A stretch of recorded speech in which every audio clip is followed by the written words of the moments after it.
아멘. 예, 비포 앤 애프터.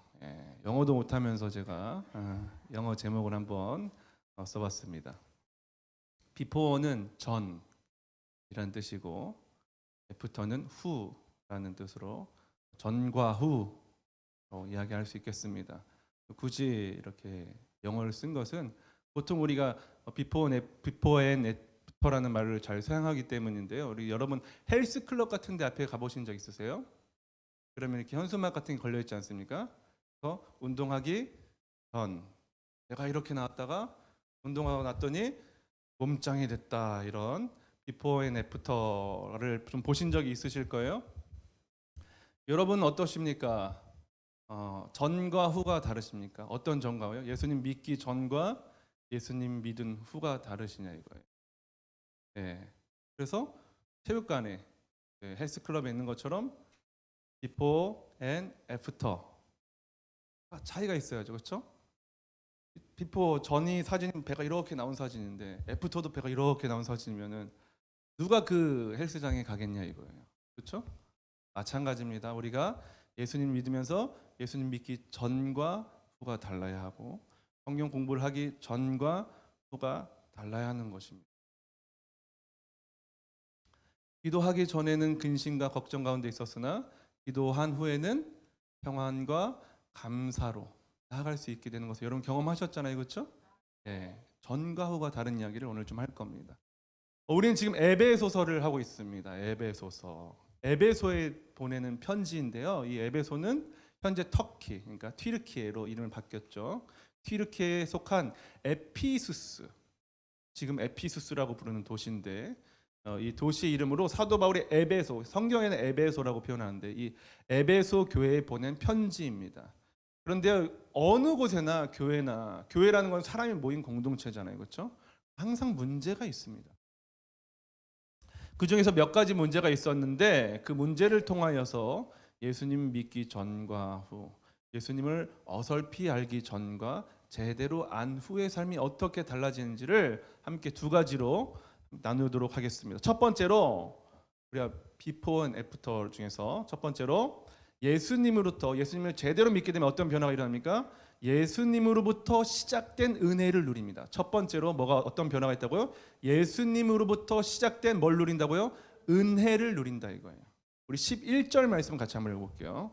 11절 시작. 그러므로 생각하라. 너희는 그때에 육체로는 이방인이요 손으로 육체에 행한 할례를 받은 무리라. 칭하는 자들로부터 할례를 받지 않은 무리라 칭함을 받은 자들이라. 여러분 우리가 계속 에베소서를 하면서 거룩하고 흠없는 인생에 대해서 이야기를 하고 있습니다. 그다음 반대로 거룩하지 못하고 흠 있는 인생의 특징이 뭘까요? 바로 은혜를 누리지 못한다는 거예요. 뭘 누리지 못한다고요? 은혜를 누리지 못한다. 다시 말하면 구원받지 못한 인생은 어떻습니까? 은혜를 누리지 못하는 인생이라고 이야기할 수 있습니다. 은혜가 뭐예요? 예수님께서 벌레보다 못한 죄인인 나를 위해서 십자가에서 그 귀한 보혈 피를 흘려셔서 사랑해 주신 게 은혜입니다. 그래서 은혜는 내가 한 것이 있습니까? 없습니까? 아무것도 없다. 100% 예수님께서 하신 거예요. 우리 예수님께서 하신 것만 남는 겁니다. 그런데요, 사람은요, 자꾸 내가 뭘 한 걸 좀 강조하고 싶은 경향이 있어요. 뭘 얹고 싶다고요. 자기의 의와 자기의 공을 얹고 싶다고. 예수님께서 십자가에서 죽으신 그 모든 대속의 사랑에다가 뭔가 좀 얹고 싶은 거예요. 그래서 세상에 속한 사람, 꼭 거룩하지 못하고 흠으로 끝나는 인생은 다릅니다. 뭐가 다르냐면은 나의 어떠함이 중요한 거예요. 나의 어떠함. 즉 내가 어떤 사람인지, 내가 가진 것이 얼마만큼인지, 내가 어떻게 살아왔는지가 무척 중요하다 이겁니다. 오늘 우리가 읽은 11절을 보면요, 구원에 이르지 못한, 구원을 잘 모르는, 구원을 받기는 받았지만 진짜 구원이 뭔지 좀 잘 모르는, 헷갈려하는 사람들의 특징에 대해서 소개를 하는데요. 우리 11절 말씀 다시 한번 읽어볼 건데 쉬운 성경 버전으로 한번 같이 한번 읽어보겠습니다. 시작. 여러분은 이방인으로 태어났습니다. 유대인들로부터 할례 받지 못한 자라고 손가락질 당했습니다. 그들은 자신들을 할례 받은 자라고 자랑합니다. 여기에 두 가지 부류의 인생을 이야기합니다. 유대인 입장에서 이야기하는 거예요. 하나는 자신들 유대인이고 또 하나는 이방인들이라는 거예요. 나는 유대인이고 너희는 이방인이야 라는 기준을 가지고 있습니다.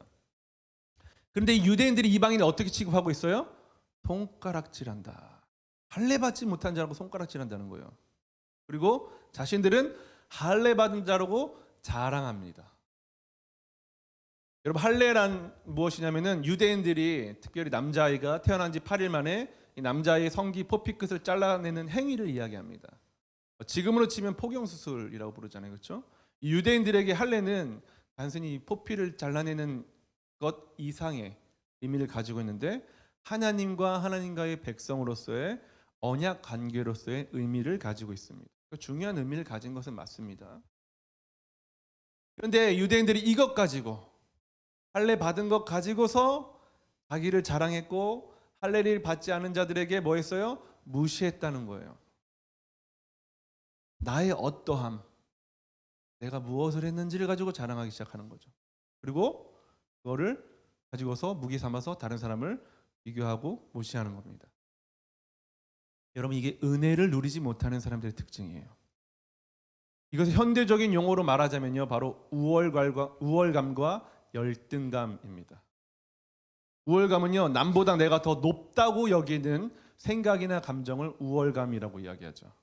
그에 반해서 열등감은 나 스스로를 남보다 못하거나 무가치한 인간으로 낮추어 평가하는 감정이 바로 열등감입니다. 우월감과 열등감. 이 말씀을 준비하면서 제가 책을 찾아봤는데 이런 말이 있어요. 모든 인간은 열등감과 우월감을 가지고 살아간다. 여러분도 다 그렇게 살아가실 거예요, 그렇죠? 인식하느냐, 인식하지 못하느냐의 차이는 있겠지만 이 현대 심리학에서 큰 영향을 끼친 3명이 있는데요. 그 중에 한 사람인 이 아들러라는 아주 유명한 심리학자가 있습니다. 심리학자 아들러라고 이름을 한 번쯤 들어보신 분도 계실 거예요. 이 아들러가 쓴 책 중에서 이 편집 번역한 책이 있어요. 위대한 심리학자 아들러의 열등감 어떻게 할 것인가라는 책에 나온 말입니다. 아까 소개한 거죠. 또 이 좀 확장해서 이야기하는 건데요. 누구나 열등감을 느끼고 우월감으로 보상받으려 한다라고 이야기해요. 열등감을 느끼는데 뭘로 보상받으려 한다고요? 우월감으로 보상받으려 한다는 거예요. 아들러에 의하면요, 열등감을 가진 사람들은요 과시를 잘한다고 합니다. 과시를 잘하는 사람은 뭘 가진 사람이에요? 열등감 가진 사람이라는 거예요. 과시를 통해서 다른 사람에게 우월하게 보이고 싶어하는 거예요. 여러분, 열등감도 부정적인 면이 있고 잘 사용하면 긍정적인 면도 있는데 이 열등감의 대표적인 부정적인 기능이 나 자신을 있는 그대로 인정하지 못한다는 거예요. 열등감을 가진 사람. 내가 가진 실체보다 더 있어 보이려고 뭐 하는 거예요? 과시하는 겁니다. 포장하는 겁니다. 내가 오면은, 내 실력이 오면은 딱 5만큼만 보여주면 되는데 나는 절대로 5로 보여주고 싶지 않은 거예요. 그러니까 어떻게 해요? 7로 8로 보이고 싶어가지고 과시하고 꾸미고 과장하고 숨기는 겁니다. 여러분, 키 작은 사람들의 특징이 있어요? 까치발 들어요. 왜 그럴까요? 나의 실제 모습보다 더 커 보이고 싶은 열등감에서 나오는 거예요. 까치발 들까요, 안 들까요? 안 들어요, 저는. 왜요? 키에 대한 열등감이 없어요. 까치발 들 일도 없습니다. 들고 싶은 생각도 없고 들어봐야겠다는 생각조차 한 적이 없어요. 남장로님 빼고는 잘 공감을 못 하시는 것 같은데 우리 유정삼 주사님 정도가 자랑하는 건 아닙니다. 현실만 이야기 드리는 거예요. 그런데 이 열등감은요, 어른들만 가진 게 아니에요. 아이들도 까치발 들어요. 네, 아이들도. 그렇죠? 보셨죠? 내가 더 크지 하면서 까치발 들죠, 아이들이. 열등감에서 나타나는 과시입니다. 더 커 보이게 쉽게. 여자들은 어떻습니까? 이 외모에 열등감이 많은 사람은요, 화장의 두께와 화장을 강조한 부분을 보면 알 수 있어요. 그렇죠? 화장이라는 게 뭐예요? 내 실제 모습, 그러니까 나의 약점을 보완시키기 위한 변장이라면 그렇죠? 네. 꾸미는 거죠. 예, 꾸미는 거. 예, 죄송해요. 예. 그래서 콧대가 낮은 사람들은 이 코 부분을 뭐 이렇게 뭐 강조하지 않아요, 그렇죠? 예. 해가지고 콧대 높여 보이려고 화장을 하게 됩니다. 눈이 작은 사람은 아이라인이 이렇게 뭘 그리죠, 그렇죠? 예. 이렇게 해가지고 새까맣게 이렇게 가까이서 보면 새까매요, 이렇게. 예. 멀리서 보면 커 보이는데 가까이서 보면은 눈은 작은데 이렇게 새까맣다 이거예요. 참 피곤한 일이에요. 그냥 저처럼 생긴 대로 살면 되는데 저는 화장 안 했습니다. 예. 그래서 열등감을 가지게 되면요, 그것을 우월하게 보이기 위해서 남들보다 에너지가 더 많이 들어가요. 여러분, 우리 새벽 기도 때 만나보세요. 다 새로운 사람입니다. 이름도 같고 목소리도 같은데 얼굴이 좀 달라요.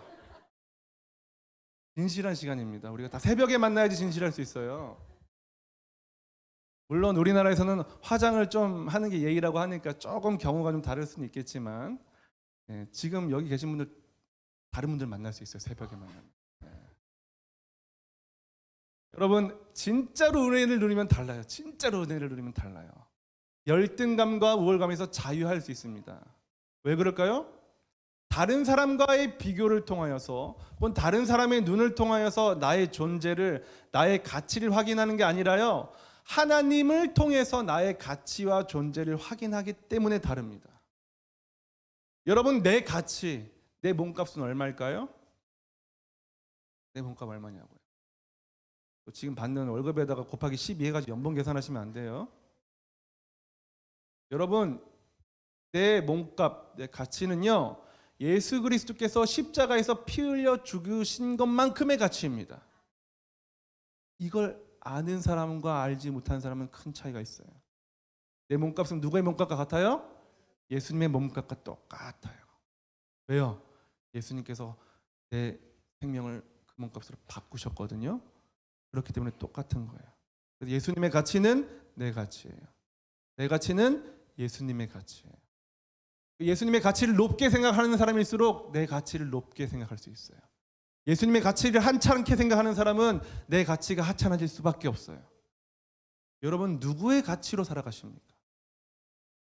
여러분, 이 가치는요, 옆 사람과 비교할 수 있는 게 아니에요. 우월할 것도 없고 열등할 것도 없는 엄청난 가치입니다. 이것은 돈이나 지식, 외모 등으로 비교할 수 있는 게 아닙니다. 예수 그리스도의 보혈로 매겨지는 가치란 말입니다. 여러분, 내 피가 더 좋은 피라고 자랑하는 사람 봤어요? 내 피 진짜 깨끗한 피 하면서 자랑하는 사람 봤어요? 이상한 사람 아니에요? 우리 예수 그리스도의 피로 바뀐, 그래서 피 갖고 자랑하지는 않아요, 보통 사람들이. 그러나 우리는 우리 예수님의 피값을 가지고 자랑할 수 있어요. 그 피가 내 안에 흐른다. 그 피가 내 피다. 여러분, 내가 공부를 좀 못해도요, 얼굴이 조금 무질서하게 만들어졌어도 옆에 있는 분들을 보세요. 질서 있게 만들어졌는가, 무질서 있게 만들어졌는가. 혼돈의 상태이신 분들도 계실 것이고 잘 조합이 되신 분들도 계실 것인데, 여러분, 잘하는 게 없어도, 직업이 남들 눈에 볼 때 변변찮고 돈을 조금 벌어도 나는 예수님의 목숨값으로 산 사람이기 때문에, 하나님의 자녀이기 때문에 세상 누구하고도 비교할 수 없고 비교 당할 수도 없습니다. 나의 어떠함이 하나도 안 중요해요. 그래서 열등감도 없고 우월감도 없는 거예요.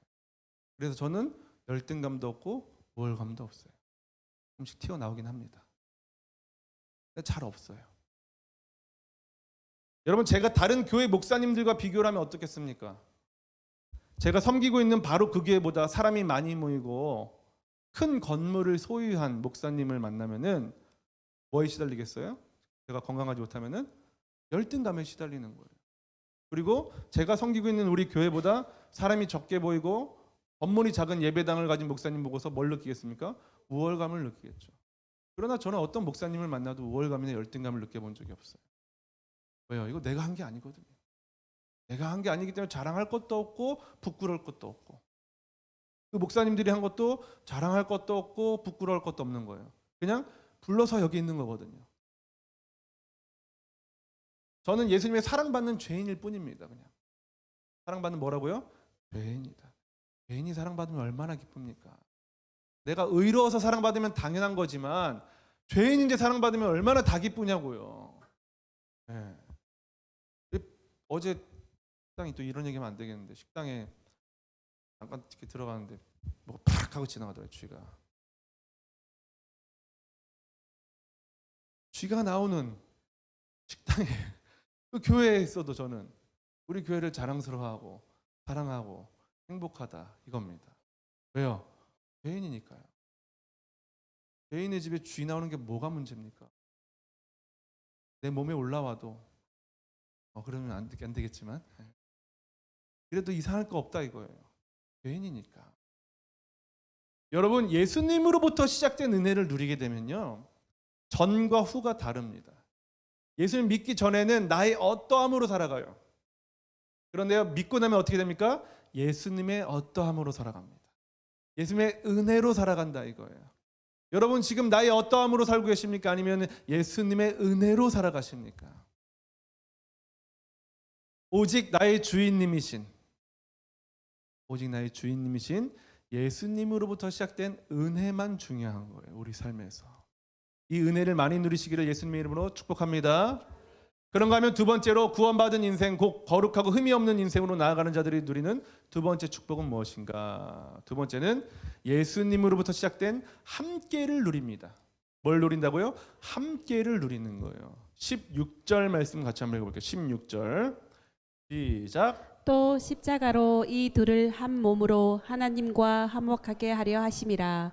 원수된 것을 십자가로 소멸하시고. 이 한국 사람들이 단군 왕검을 우리 조상으로 시조로 생각하듯이 유대인들은요, 아브라함이라는 사람을 시조로 생각을 하고 살아갑니다. 네, 아브라함을 보면요, 뭘 잘해서 선택했다는 기록이 없어요. 뿐만 아니라 유대인들이 그 뿌리를 또 찾을 때 그 출애굽 사건을 굉장히 중요하게 여기는데요. 그러니까 이집트에서 노예로 살던 히브리 백성들, 유대 사람들, 그러니까 이스라엘 사람들이 살다가 탈출할 때도요, 하나님이 그들을 구원하셨는데 그들이 뭘 잘했다는 기록이 하나도 없습니다. 아브라함을 선택하실 때도, 이스라엘 백성들을 출애굽시킬 때도 뭘 잘한 게 없이 그냥 하나님께서 선택하셔서 구원하신 거예요. 그러니까 일방적인 하나님의 선택에 의해서 구원을 받았습니다. 그런데 이 유대인들은요, 자신들이 잘해서 혹은 우월해서 하나님께서 선택받은 민족이라고 생각하는 경향을 가지고 있어요. 이상한 우월감을 가지고 있어요. 자기들 특별하다고 생각합니다. 선택받았기 때문에. 선택받았기 때문에 특별한 거지, 특별하기 때문에 선택한 건 아니거든요. 여러분, 성경적인 관점에서 보자면요, 유대인들은 모든 인간들의 샘플로서 선택받은 거예요.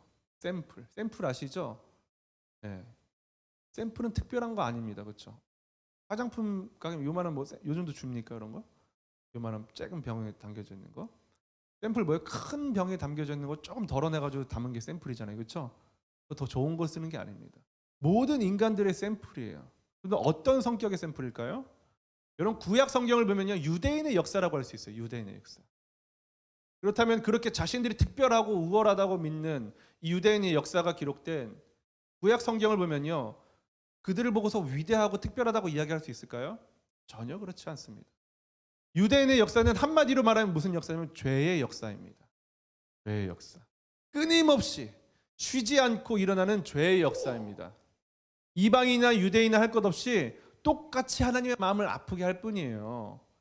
할례 받은 자들이나 할례 받지 않는 자들이나 똑같이 하나님의 마음을 아프게 하는 죄인일 뿐이라고요. 그 샘플로 선택받은 거야. 너희들 참 소망 없는 자들의 샘플이다 라고 유대인이 샘플로서 사용받고 있는 겁니다.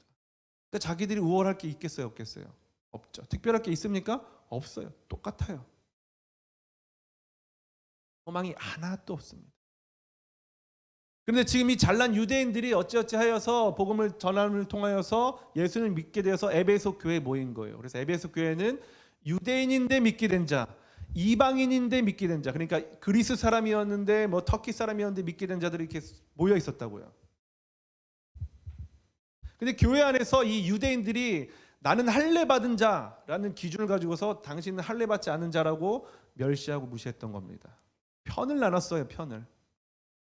그리고 할례 받고 안 받고를 기준으로 이방인을 무시하고 미워하는 거예요. 그러니까 할례 받지 않은 이방인 입장에서 유대인들이 자기를 무시하고 멸시하니까 마음이 어떻겠어요? 안 좋죠. 그러니까 편이 생기는 거예요. 달라지는 거예요. 서로 미워하게 되는 겁니다.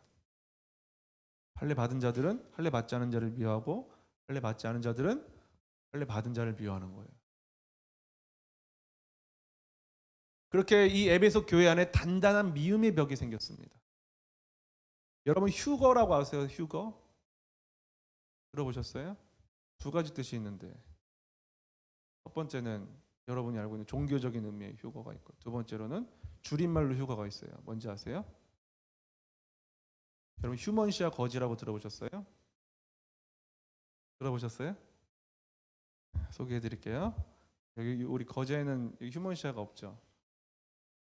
위쪽에는 있어요. 휴먼시아 뭐냐면은 나라에서 공급하는 아파트 브랜드가 휴먼시아예요. 예전에 주공 아파트라고 불렀죠. 임대 아파트. 신도시가 들어설 때요. 대체적으로 우리나라는 아파트가 많이 들어서잖아요. 신도시들은 대규모로. 그러면 그 토지의 일부를 일반 건설사들이 대부분 짓지만 그 중에 일부는 나라에서 매입을 해서 곳에 임대 아파트를 짓습니다. 예전에는 주공 아파트라는 이름으로 붙였는데 지금은 휴먼시아 아파트라고 지어요. 그럼 어떤 현상이 생기냐면은 비싼 브랜드를 가진 아파트와 비싸지 않은 덜 유명한 브랜드 아파트로 공공연한 계급이 생깁니다. 마음에. 그리고 그 밑에 뭐가 생겨요? 휴먼시아 거지들이 생깁니다. 이거 제가 지어낸 말이 아니에요. 실제로 제가 전에 있던 교회는 좀 그 지역은 신도시였었죠. 동탄이라고 들어보셨어요? 엄청난 도시거든요. 잘 사는 사람들 모여 사는 동네라고 유명하죠. 거기도 휴먼시아 아파트가 있어요. 그러면 길을 막아버리고 자기들끼리 산다 이거예요. 너희들 그 길로 지나가지 말아라. 그리고 어린아이들이 친구들 부를 때 너 어디 아파트 살아? 나는 롯데 아파트 살아. 나는 LG 아파트 자이. 나는 자이 아파트 살아. 막 이런 식으로 하면 서로 이야기를 합니다. 너 어디 살아? 나 휴먼시아 하면은 거지. 휴먼시아가. 여러분들 그거 아세요? 신도시로 왜 이사 가는지 아세요? 직업에 따라서 가는 것도 있고 직장에 따라서 다 그런 건 아닌데 서울 집값이 너무 비싸니까 신도시로 가는 겁니다. 상대적으로 서울보다 싼 집값이 있는 도시가 바로 신도시들이에요. 그 근방에. 그 집값의 가치는 서울이랑 얼마나 가깝느냐에 따라서 달라지겠죠. 서울 사람 기준으로 하면요, 이 신도시, 경기도에 사는 신도시 사람들은 뭐예요? 신도시 거지예요. 신도시 사는 사람은 자기들끼리 거지를 만들지만 서울 사람 입장에서 보면 그 사람들 돈 없어가지고 밀려난 사람들이거든요. 근데 얘기를 들어보니까 여기 거제에도 브랜드 가지고 편가르기 한다는 이야기를 들었어요. 이 말씀을 준비하면서 서울에 값 좀 나간다는 아파트 가격을 보니까요, 53평 아파트가 제가 잘 몰라요. 평수 이런 거 잘 모르는데 이렇게 계산기 이렇게 네이버에 보면 평수 계산기 이런 게 있거든요. 돌려봤더니 53평인 것 같은데 가격이 얼마게요? 47억. 그 주변에 바로 옆에 같은 지도상에 보이는 조금 싼 아파트가 있더라고요. 29.645평이라고 나오는데 개포 우성 8차 아파트 매매가가 얼마게요?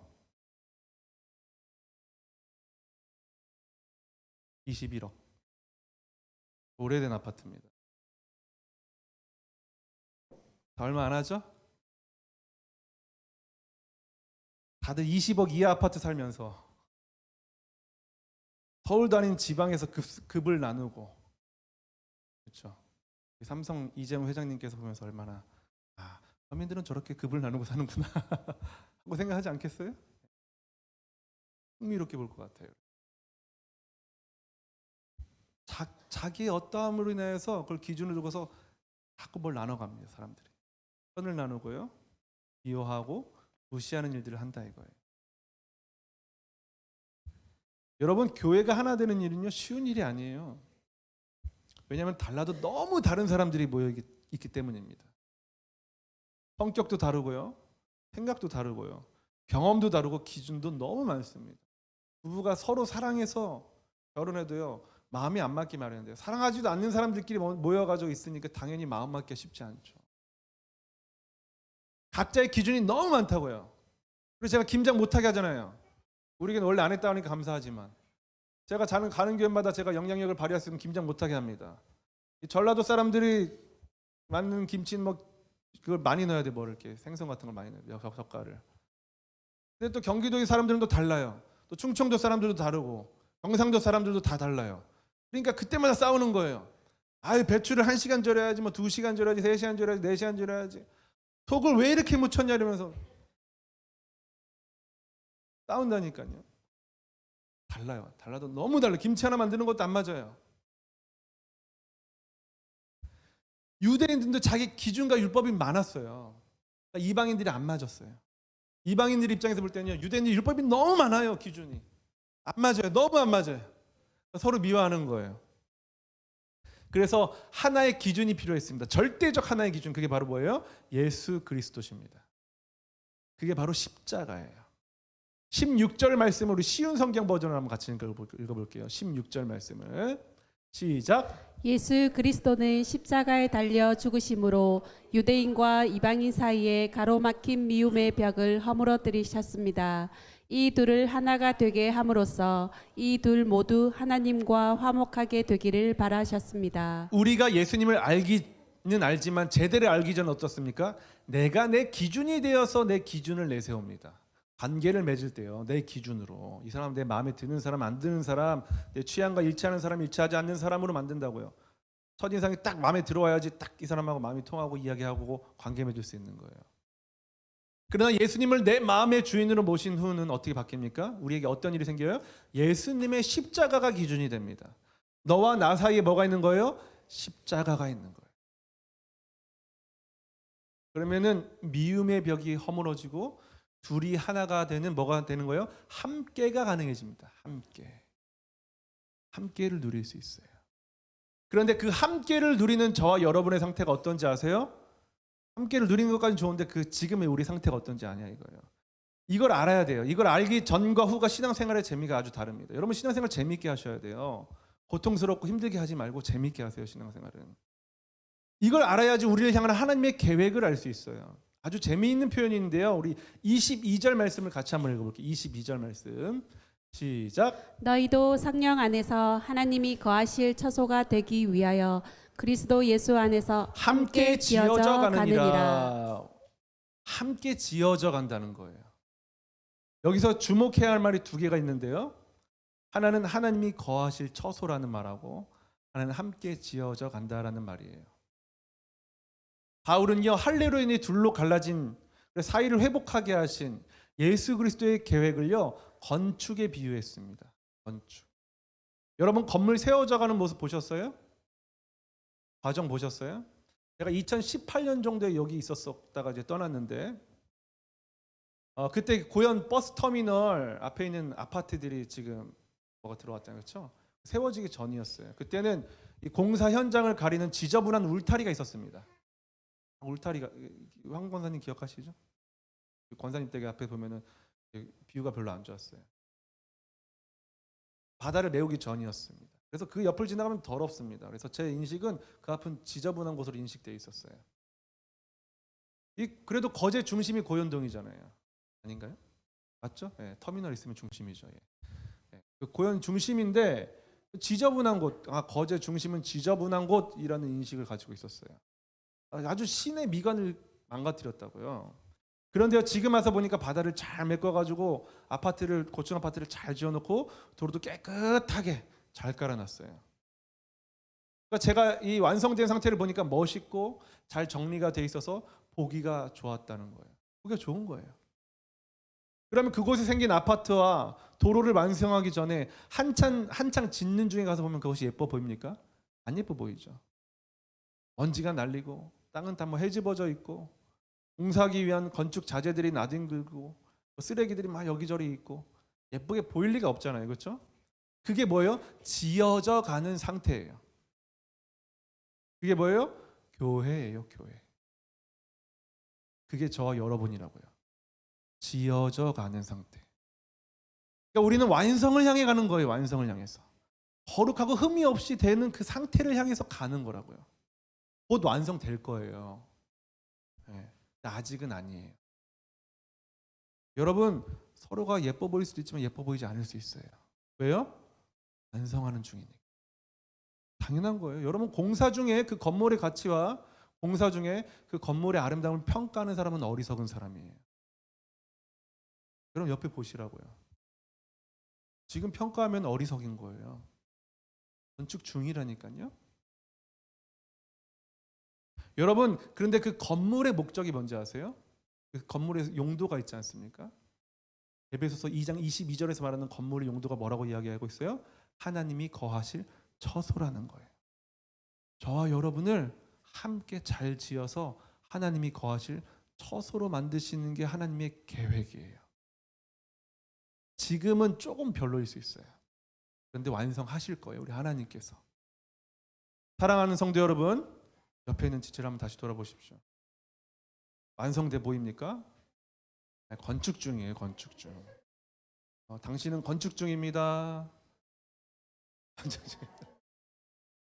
네, 먼지도 날리고 구덩이도 좀 파여 있고 좀 흠도 있어요. 건축 중이니까요. 지금 평가하지 마세요. 절대로. 하나님께서 완성할 거예요. 나를 완성할 거고 옆에 있는 사람도 완성하실 거예요.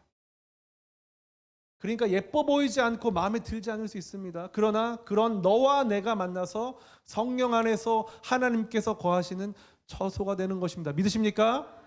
저와 여러분이 그렇게 거룩하고 흠이 없게 될 거라고요. 이 산소망을 가지고 계세요. 이 산소망을 가지고 살아야 재밌는 거예요. 그래야지 교제도 재밌는 겁니다. 그렇게 함께를 누리게 되는 거예요. 그러니까 예수님 제대로 알기 전에는 그 함께를 잘 못 누려요. 그러니까 실망해요. 자꾸 옆에 사람 보고서. 자꾸 목사님 보고 실망해요. 아유, 저 목사 왜 저래? 그렇게 오늘따라 기네. 이러면서. 지어져 가는 중이라니까요. 옆에 있는 분도 지어져 가는 중이라고요. 그럼 함께를 잘 누리게 돼요. 잘 모르기 전에는, 이 계획을 모르기 전에는 잘 함께를 못했어요. 내가 좋아하는 사람만 함께할 수 있었어요.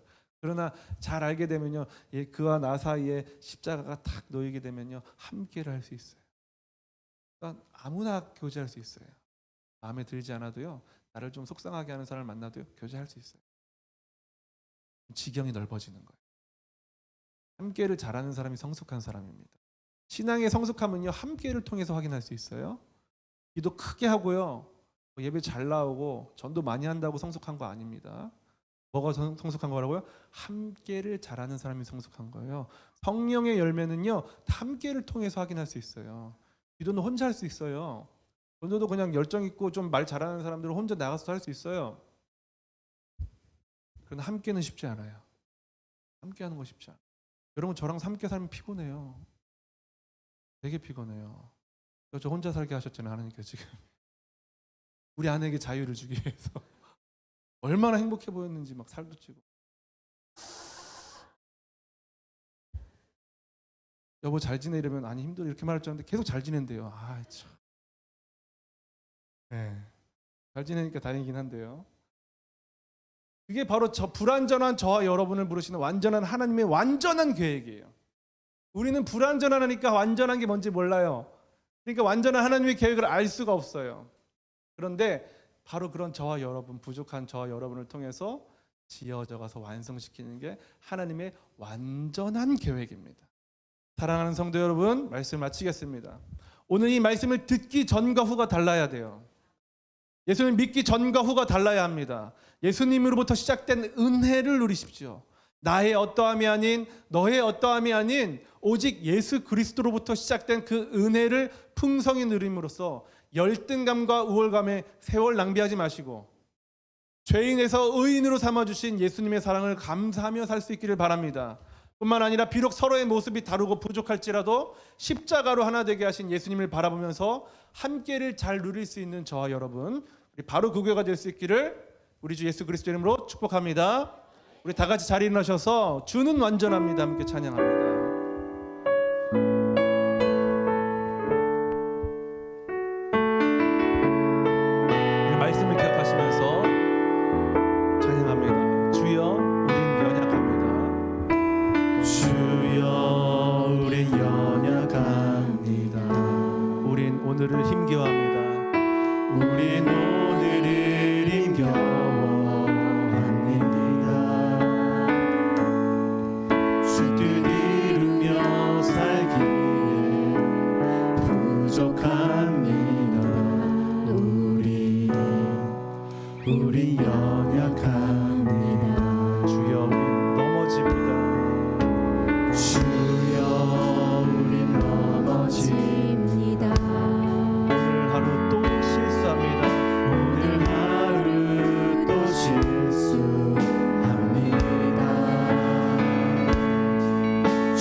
주는 완전합니다. 한 번 더 고백합니다.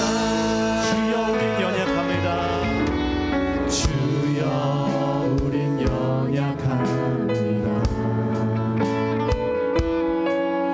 우린 오늘을 힘겨워합니다. 주 뜻 이루며 살기 부족합니다. 우린 연약합니다. 주여 우린 넘어집니다. 주여 우린 넘어집니다. 넘어질 수 있는 거라고요. 오늘 하루 또 실수합니다. 주의 긍휼을 구하네. 죄인입니다. 주만 바라봅니다. 우리가 구할 것은 하나님 주님의 은혜입니다. 없는 주님의 은혜 온 세상 위에 넘칩니다. 온 세상 위에 넘칩니다. 다릴 수 없는 주 영광. 가릴 수 없는 주 영광 온 땅 위에 충만합니다. 주님만이 길이오니 우린 그 길 따라갑니다. 우린 그 길 따라갑니다. 그날에 우리를 이루신 주는 완전합니다.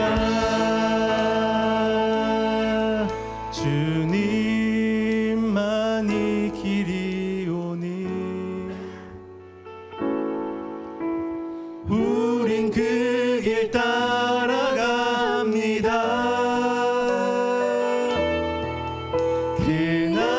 그날에 우리를 이루신 주는 완전합니다. 주는 완전합니다. 그날에 우리 이루실 그날에 우리를 이루신 주는 완전합니다. 주는 완전합니다. 그날에 우리를 완전하게 하신 우리 하나님께 감사와 영광이